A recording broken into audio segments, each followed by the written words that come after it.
আপনারা জানেন যে আমাদের সকালেই ফ্লাইট ছিল, কিন্তু সব ক্যান্সেল হয়েছে।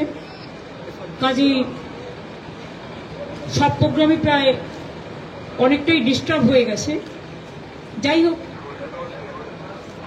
যেহেতু আমাদের অনেকগুলো বিজনেস মিটিং, অক্সফোর্ডের ভাষণ থেকে শুরু করে অনেকগুলো প্রোগ্রাম আছে, ইন্ডিয়ান এম্বাসি, সেই জন্যই আমাদের যেতে হচ্ছে। বাট খুব হেক্টিক হয়ে গেল।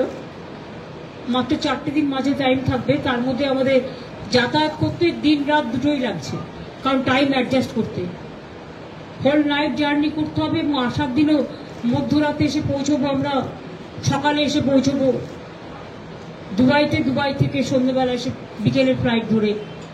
সুতরাং 2 দিন যাতায়াতে, ডাইরেক্ট ফ্লাইট না থাকার জন্য এই অসুবিধে। আমরা তো অনেক চেষ্টা করছি, দেখা যাক। সকলে ভালো থাকবেন। আমি বাংলার মামাটি মানুষ সকলকে বলবো, আপনারা সকলে শান্তিতে ভালো থাকুন। আমরা জাস্ট 4-5 দিন থাকবো না, কিন্তু যোগাযোগ আমাদের সাথে সবসময় থাকবে। কোনো রকম কোনো অসুবিধা হলে আমরা দেখে নেব। সকলে ভালো থাকুন, সুস্থ থাকুন, সুন্দর থাকুন।